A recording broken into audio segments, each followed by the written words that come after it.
ibababad natin to at pakukuluan natin to ng mga 3 oras. Lalambot na to guys, mga 3 oras ha. Pakukuluan natin to.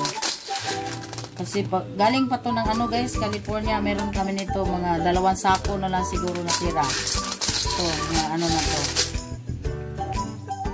Pakukuluan ko rin to ng mga 2 oras or 3 oras. Ito, lahat itong karne na to. Hanggang lalambot siya. Ito, palalambutin din natin to ng mga 3 oras. Kasi gusto kasi namin yung malambot na talaga siya. Tapos, habang nagpapalambot tayo nito, tsaka yung doon sa beans, ito, lalagay natin to 2 sibuyas. Pinakuluan ko na to ng mga 3 oras siya. Ayan o, malambot na talaga siya. Ayan o. Tingnan mo yung laman. Ayan o. Ayan o, tingnan mo guys o. Yung laman, ayan o. Sobrang lambot na talaga. Yan, himay-himayin ko yan siya mamaya. Kailangan pag ganyan talaga. Hindi pwede yung hindi malambot. Ayan o, ang laman, tingnan mo yung laman. Ayan o, halos matanggal na yung laman. Naglalaway na ako guys sa sobrang ano, ayan o. Sobrang ano na siya yung laman o. O, diba? Napakalambot na. Pwede na to siya. Anuhin ko muna dito para madurog talaga siya. Kasi maganda kasi ilagay sa bench yung durog na durog siya. Testing nyo rin sa inyo. Baka sa bagay, iba-iba naman tayo ng way sa pagluluto. Yan. Ito, hiwain ko pa to kasi mahaba masyado yung laman. Ayan o. Mahaba yung laman. Init. Yan o, umuusok. Umuusok yung ano, ayan. Ayan na siya. Malapit na tayo makakain ng beans. Alam nyo guys, nakadalawang araw na ata kami straight ng beans. Kasi pagkain kasi ito ng asawa ko. Minsan naman, pag sa isang linggo, hindi kami magluluto nito. Minsan naman, sunod-sunod. Kasi pag sinabi niya kasing beans lang, isunod-sunod yun. Sunod-sunod talaga. Tingnan mo yung ano guys, laman guys, oh. Yan, oh. Sobrang ano na talaga, oh. Sobrang ano talaga. Sobrang lambot talaga. Sus, ang sarap talaga. Sobrang lambot. Napakalambot niya talaga, sobra. Ang gagawin ko nito guys, anuhin ko to siya, yung putol-putulin ko to kasi sobrang haba oh. Bagay, pwede naman ganyan pero mainit pa kasi, mamaya na. Yung anuhin ko yan, durug-durugin muna natin ha. Yan. Ganyan.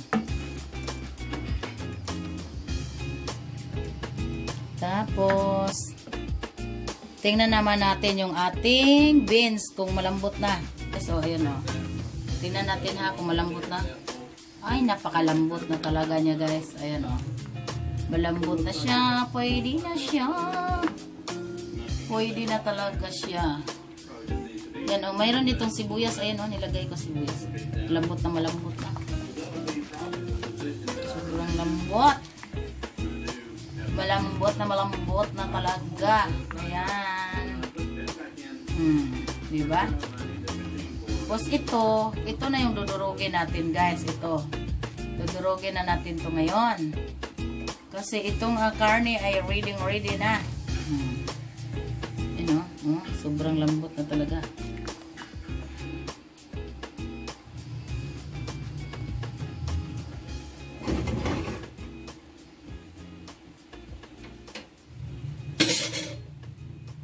Lang guys ha.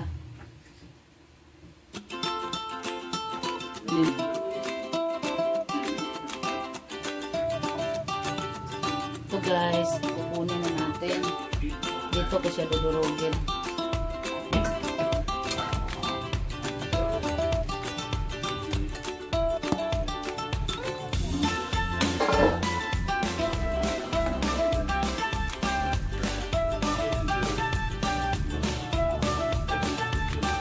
Grabe yung lambot na talaga yung ano guys.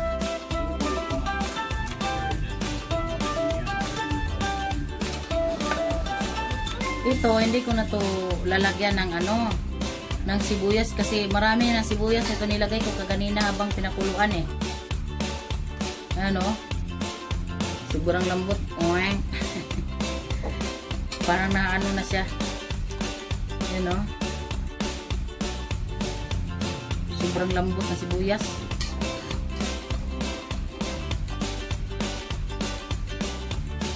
Yan, marami yan siya. Marami ang gagawin. Pwede lang kasi itong iinitin bukas.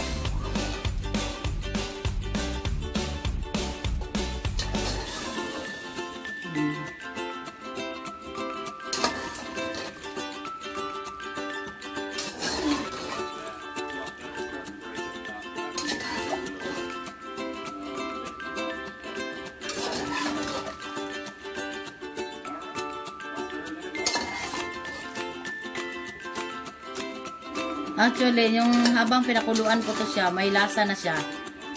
Nilagyan ko na to ng ano asin, konting magic sarap, para diretso-diretso na pati yung ano niya, beans niya, may lasa na. Yan. Yan.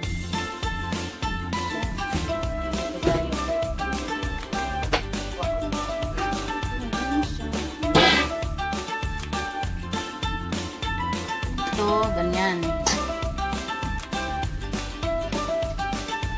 Dito ko siya dudurugin. Ganyan ang pagdudurog ko dito. Kasi malambot naman ito na yun. Kasi almost nasa 4 hours ko ata ito pinalambot guys. Itong beans na to. Kasi ayaw ko nang may matigas na ano.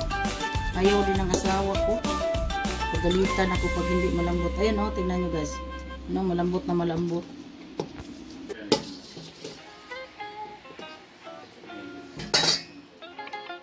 Ito, hanggang bukas to pag hindi maubos. Pero alam ko ubos na naman to.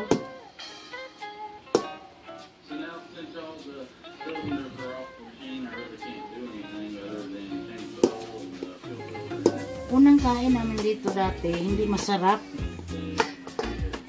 Suskat. Yung sa asawa ko yung gumawa, talagang hindi ko nalalasahan. Tapos nung natuto na ako nang gumawa, ay ginabi ko pang gusto ko na parating gawin kasi nasasarapan ako. Masarap talaga siya guys. Lalo pag malambot na malambot yung karne. Mexican ano kasi ito siya guys. Mexican food.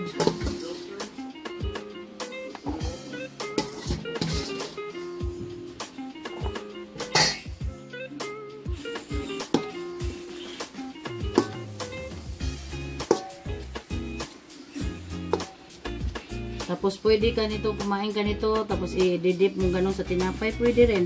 Pero pag ako kasi kumain nito, ay inaanuhan ko lang. Ito lang ang kinakain ko, hindi na ako nagkakanin. Asawa ko kasi pag kumain nito guys, sinaluan niya ng kanin. Pero ako kasi hindi na. Ito lang kinakain ko.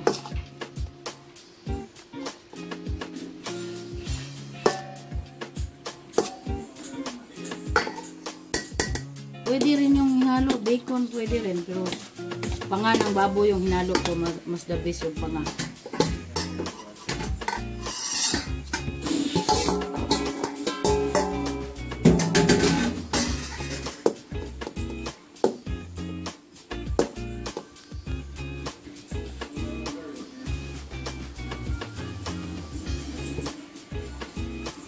Kagandahan lang kasi nito, pag magluto ka nito, damihan nyo na para init na lang kayo ng init.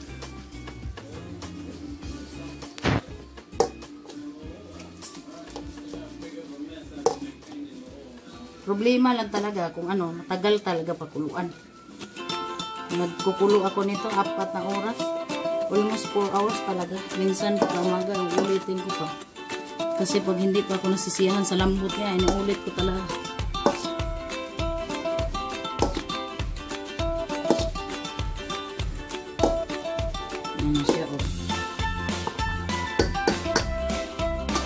Tapos check upin nyo guys, baka may mga buo-buo pa. Ulitin nyo kasi masarap talaga yung lahat ay perfect.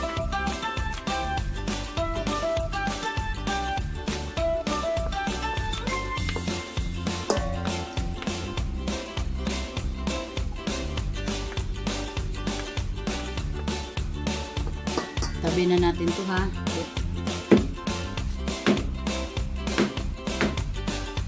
Mahaba eh. Mahaba kasi siya.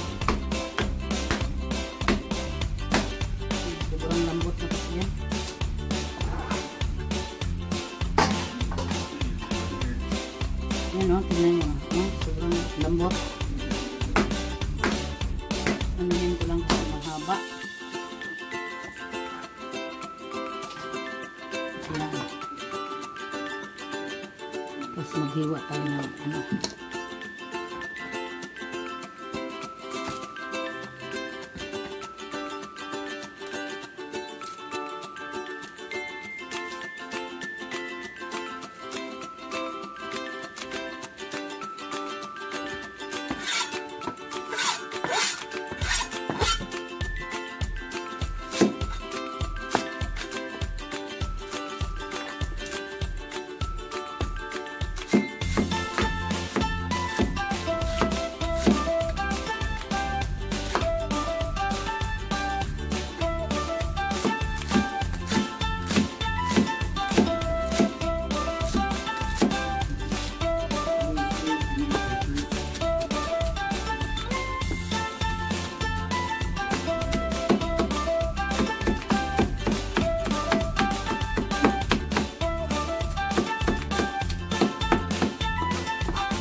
Ready na.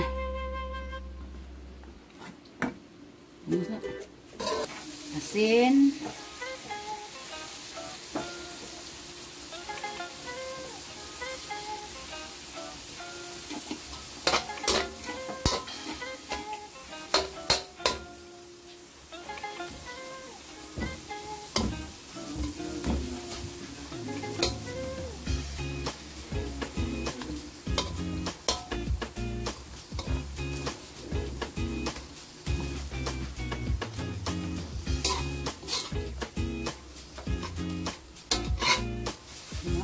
Lambot na siya talaga.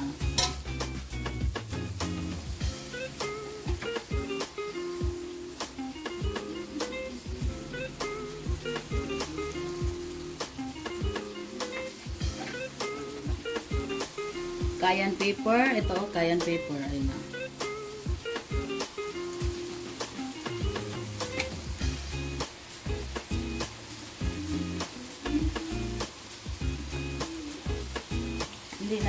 Hindi ko lagyan masyado ng ano, manghang kasi yung mga bata hindi nakakain pag maanghang na manghang.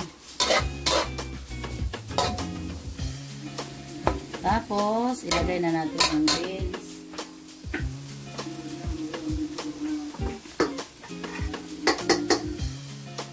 Ito yung beans natin, oh.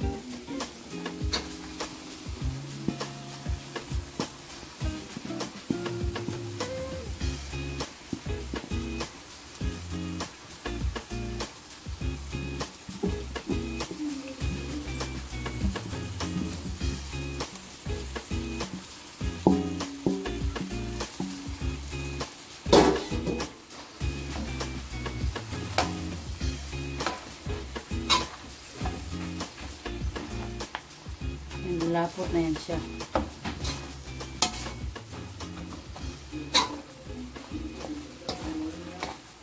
Tapos, yung pinakuluan nyo ng karne, ito yung pinakuluan karne kaganina, oh.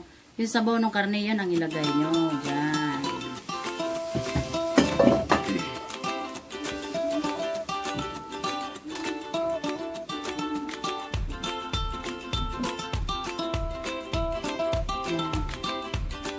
Tingnan nyo, ayun, oh, mayroon ba ng tiro-tiro mga ano.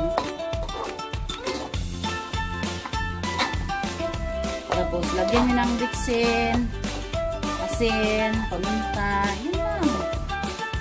Yun, oh. Ito guys, pag tinikman nyo ito guys, kahit ganyan ang itsura.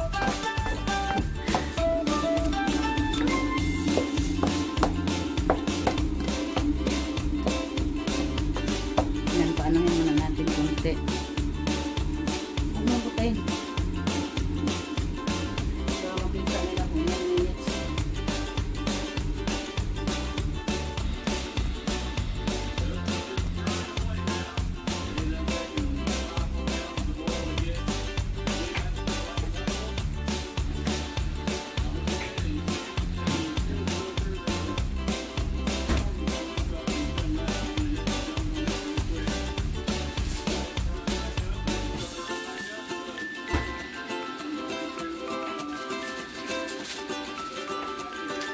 Ito kasi ang nilalagay ko, hindi bitsin. Magic sarap ang nilalagay ko. Kasi kompleto na kasi yung magic sarap eh.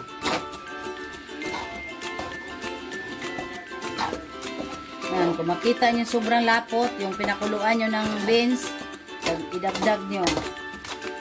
Huwag nyo itapon yung mga pinakuluan nyo ng beans at saka yung pinakuluan nyo ng baboy. Yun din ang isasabaw nyo dyan. Kailangan kasi gusto nyo yung may soup konti. Guys, oh.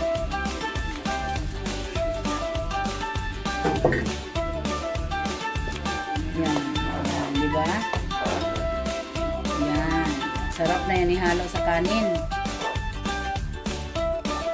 Pero titikman ko kung tama na ba yung hanghang niya. Kasi Mexican ano to guys. Mexican food. Sobrang pino yun.